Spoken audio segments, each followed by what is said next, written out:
സമാധാനമില്ലാത്തത്? അതിന്റെ കാരണം നീ ഖുർആൻ പാരായണം ചെയ്യാറുണ്ടോ? നിന്റെ ഭാര്യമാര് ചെയ്യാറുണ്ടോ? അല്ലാഹുവിന്റെ പരിശുദ്ധമായ ഖുർആൻ ഒരു വീടിനകത്ത് പാരായണം ചെയ്യാതെ വന്നാ ഖുർആൻ തേങ്ങും വാപ്പാ, കരയും ഉമ്മ. അല്ലാഹുവിന്റെ വിശുദ്ധമായ ഖുർആനിന്റെ കണ്ണുനീര് നിന്റെ വീടിനകത്ത് വീണാൽ എങ്ങനെ രക്ഷപ്പെടാനാ? എങ്ങനെ സമാധാനമുണ്ടാകാനാ? എങ്ങനെ സന്തോഷമുണ്ടാകാനാ? എങ്ങനെ ബർക്കത്തുണ്ടാകാനാ? എങ്ങനെയാണ് റഹ്മത്തിന്റെ മാലാഖമാരിറങ്ങി വരുന്നത്? എന്നാ പണ്ടത്തെ നിന്റെ വീടിനെ കുറിച്ച് ചിന്തിക്കൂ. പട്ടിണിയും പരിവട്ടവുമായി ജീവിച്ചിരുന്ന നിന്റെ ബാപ്പയും അമ്മയും ജീവിച്ചിരുന്ന വീടുണ്ടല്ലോ, അവിടെ എസി ഇല്ല, ഡബിൾ കോട്ട് കട്ടിലില്ല, ഒന്നുമില്ലാത്ത ഓടിട്ട വീട്. ആ വീടിനകത്ത് സമാധാനമുണ്ടായിരുന്നടോ, സന്തോഷമുണ്ടായിരുന്നടോ, ബർക്കത്തുണ്ടായിരുന്നടോ. തിന്നുന്നത് കഞ്ഞിയും പയറുമാണെങ്കിൽ വയറ് നിറയുമായിരുന്നു. കിടക്കുന്നത് അതാ പടച്ചവനെ പാപിരിച്ചിട്ട് കിടന്നുറങ്ങിയാലും സമാധാനമുള്ള ഒരു ജീവിതമുണ്ടായിരുന്നു. അതിന്റെ കാരണം എന്തെന്നറിയോ? നമസ്കാരം കഴിഞ്ഞ നമസ്കാരം കഴിഞ്ഞ നമ്മുടെ ഉമ്മമാര് പരിശുദ്ധമായ ഖുർആൻ എടുത്തിട്ട് മഗ്രിബിന്റെ സുന്നത്ത് നമസ്കാരം കഴിഞ്ഞ നമ്മുടെ ഉമ്മമാര് പരിശുദ്ധമായ ഖുർആൻ എടുത്ത് കയ്യിലേക്ക് വെക്കുകയാണ്. എന്നിട്ട് ഓതുന്ന ഒന്നാമതോതുന്ന സൂറത്ത് ഏതാ? സൂറത്തുൽ വാഖിഅ. സൂറത്തുൽ വാഖിഅ, സൂറത്തുൽ വാഖിഅ പാരായണം ചെയ്യുകയാണ്. സൂറത്തുൽ മുൽക്ക് പാരായണം ചെയ്യുകയാണ്. സൂറത്തുർ റഹ്മാൻ പാരായണം ചെയ്യുകയാണ്. സൂറത്തു സജദ പാരായണം ചെയ്യുകയാ. സൂറത്തു യാസീൻ പാരായണം ചെയ്യുകയാ. മഗ്രിബിന്റെ ഇശാഇന്റെ ഇടയില്, മഗ്രിബിന്റെയും ഇശാഇന്റെയും ഇടയില് നമ്മുടെ ഉമ്മമാര് 5 സൂറത്തുകൾ പാരായണം ചെയ്യും. നിനക്കറിയുമോ അതിന്റെ മഹത്വം എന്താണെന്ന്? ഈ 5 സൂറത്തിന്റെ മഹത്വം എന്താണെന്ന് നിനക്കറിയുമോ? ഇതാ വഖഅത്തിൽ വാഖിഅ ലൈസ ലിവഖഅതിഹാ കാദിബാ. സൂറത്തുൽ വാഖിഅ എന്ന് പറയുന്ന 2.25 പേജുള്ള സൂറത്തിന്റെ മഹത്വം നിനക്കറിയോ?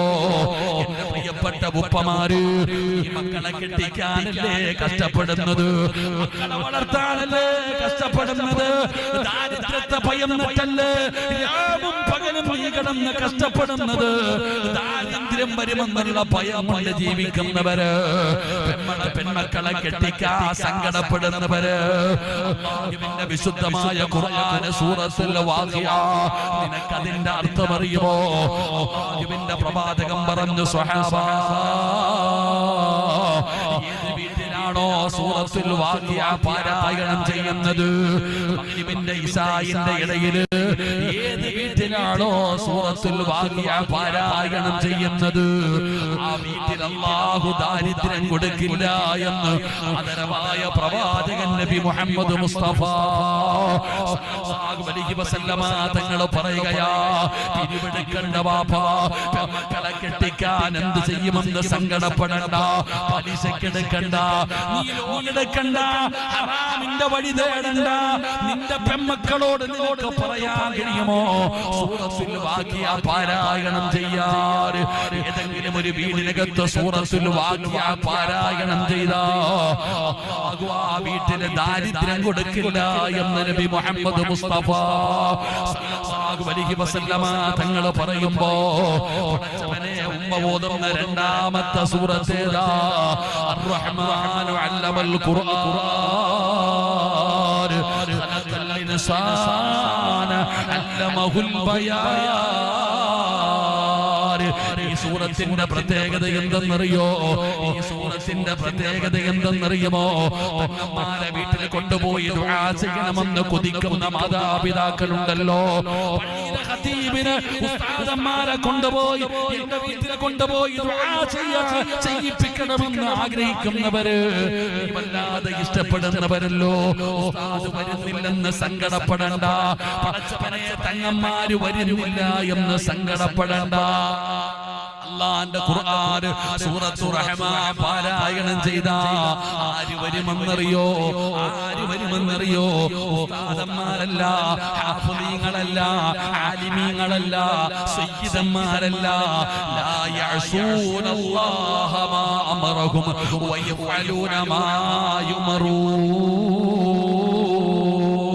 ജനിച്ച കാലം മുതൽ മരിക്കുന്ന കാലം വരെ അല്ലാ അല്ലാ അല്ലാ എന്ന് പറഞ്ഞുകൊണ്ടിരിക്കുന്ന അല്ലാഹുവിന്റെ മലക്കുകളുണ്ടല്ലോ, നിന്റെ വീട്ടിലേക്ക് ഇറങ്ങി വരുമെന്ന് നബി മുഹമ്മദ് മുസ്തഫ വെറുതെ പറഞ്ഞതല്ല. അല്ലാഹുവിന്റെ പ്രവാചകന്റെ സഹാബികളുടെ ചരിത്രം വായിച്ചു നോക്കണോ.